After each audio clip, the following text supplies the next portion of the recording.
Hello viewers, welcome back to some more Lamborghini Huracan League action. So we are here around Long Beach. I'm going to start off with some bad stuff going on here. As we enter turn 1 on lap 2, I see a bit of carnage ahead. Get the brakes nice and early, but I get tapped around and cause some damage to myself. Well, actually not to myself, the other guy caused it. And that ends in a rage quit. So I stayed in the lobby, hoping for a better race this time around. So let's see if that happens. Off the line in 21st position. Now heading into turn 1, watch this guy on my left, Devastator. He's going to cause a bit of carnage here. He's going to devastate the grid, living up to his gamer tag, wiping out a couple of people there. Don't you hate that though, when people smash into everyone and then they end up like 5 positions ahead. So he's like in 12th now and I'm in 17th. And he actually started behind me, but because he was just so aggressive, he actually got through.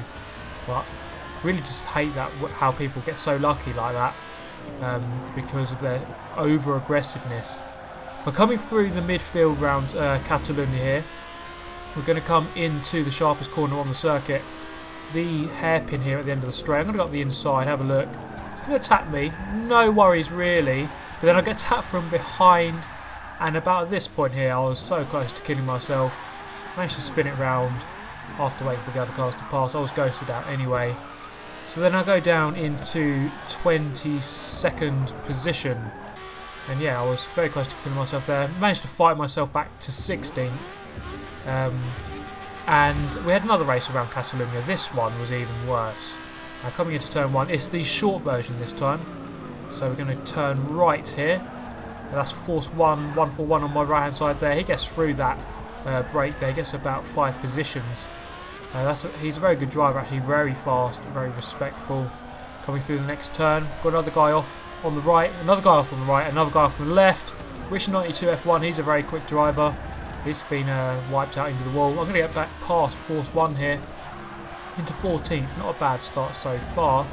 Coming through the chicane into the hairpin again. Looking at the outside, this guy's in the green car's gone up the inside, caused a little bit of mayhem there, although no one actually spun out because of that. Coming into the final sector of the circuit, it's all kicking off here. We've got 2-3 abreast coming through the very tight section here as we turn right into the final chicane here. Go around the outside of a couple of guys there in a decent little move, heading into the chicane. I'm on the outside of the German here. And then this Frenchman kind of moves across slightly and puts me off. I'm not going to blame him for that, it was my mistake, 100%. And I go off, lose about 7 or so positions, very annoying. And we're going to skip ahead here to the end of lap number 2. Coming back into the chicane once again, go up the inside of this guy. This guy goes a little bit drifty, and get back past him as well, into 15th over the curbs. Very tricky here. He comes back at me on the XN, I almost make the same mistake. It's so easy to make that mistake, get 2 wheels onto that curb and it really does pull you in quite horribly. Then halfway through lap number 3 I catch up with the pack again for about the 9th time, coming through the long right hander in the centre of the track. I just follow these guys off, I'm just not paying attention at all. It's just one of those days where nothing seems to be going my way at all. I managed to slot in quite nicely back into 18th, obviously not ideal at all. It seems like I make my way up the grid, make a mistake and then have to fight up all the way again. So this is lap number 4 through the hairpin, approaching the final sector. Now this incident here, we're going to have a look at this one. Not this one here, get past a couple of guys there, but through the final turn we're going to have a look at it in slow motion in a moment. So into the final sector, through the right hand 90-degree turn into the chicane now. Very clumsy curbs here. Now this is what we want to have a look at. Coming through into the final turn, this guy goes a little bit wide. I go for a move, I try and back out, I drift slightly, I get tapped from behind into the wall and it causes about an 84 car pile up through the final turn. I get some damage. We're going to look at that again in slow motion. So coming through the chicane, I'll get past this Frenchman, or get alongside him at least. So you've got this guy up ahead. He comes back onto the track and there's a massive space there. I'm not sure what he's doing. I thought he was going to stay on the outside. He comes across very late and very slow, which means I have to sort of back out very late. I drift. At this point we can recover. We're both okay at this point. But then this guy comes out of nowhere, smashes me into the wall.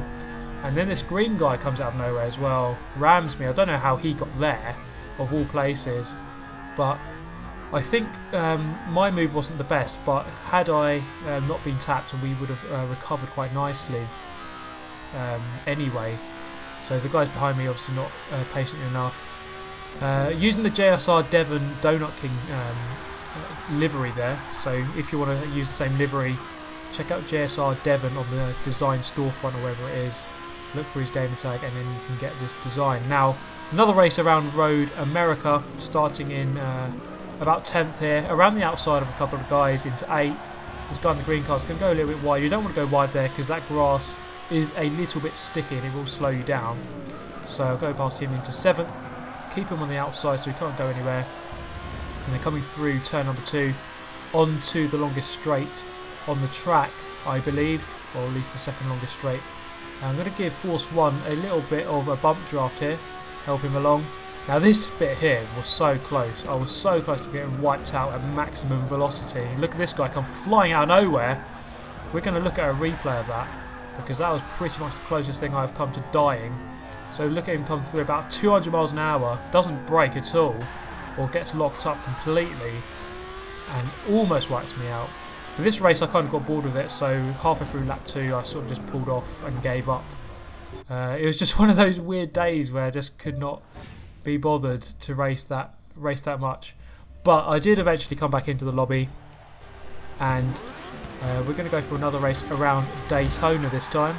So off the line is 17th position on the grid. Let's see what we can get from there. 2 guys off already. It's barely been 1 second. We've got 2 people onto the grass. Into turn 1. I'm just going to play it very, very cautiously here. So I'm going to keep on the inside. Just keep it very slow, very tidy, very sensible. No accidents, and everyone's got through quite nicely. A little bit of contact up ahead there. Off the accelerator just to make sure I don't go into the back of them. And into the next turn in 13th. Gained 4 positions. Into turn number 3, I think, or 4. Coming up into the next turn, a 90-degree right-hander. Quite a clumsy little circuit, this one, and it's quite hard to follow as a tight pack because it's not very good overtaking opportunities through this infield. It can get very clumsy. On the outfield here, on the oval, go past this Spanish guy. Looking at the back of that Sam kid, getting in the slipstream and into turn number 1 on lap number 2. Get on the brakes nice and early. That Spanish guy obviously forgets. He smashes on that Sam kid, wipes himself out as well. I gain another position coming into the next turn. We're going to gain a couple more positions here because obviously these guys can't settle their differences and have smashed each other off. Coming through this turn into the next one, he's going to wipe himself out, and I'm through into 7th, and that's about where I got up to. Now I'm going to talk about something here, the dirty lap marker. So you can see I have got a clean lap here. So the grids for this league are decided by best lap. So if you get a clean lap, you're going to be higher up on the grid in the next race than anyone with a dirty lap. So I went for a clean lap here. Now this really annoyed me because I got a clean lap here, and just as I go over the line, it turns to dirty because this guy just about drafts me. So he's got damage. I think it's Force 1. Now I'm not blaming him at all. I'm blaming the game because going over the line there, I get drafted from about 200 meters back for about 1 millisecond, and that means it's a dirty lap. It's very frustrating. I think turn 10 really need to look at the dirty marker thing there because it's really annoying getting slipstream from 200 meters back or 200 feet back, counting it as dirty. It's so frustrating when someone slipstreams you at the last second. It's not like you're not really gaining time from that. It shouldn't be counted as dirty, I don't think. I think they should change that. Let me know what you think on that. But that's going to be the end of this video. I hope you enjoyed it. Thank you very much for watching. Subscribe if you want to see more. Hit the like button if you did like this video. Hit the comment section as well. I'll try and answer back as many people as I can. And I hope to see you next time. Thanks for watching. Goodbye.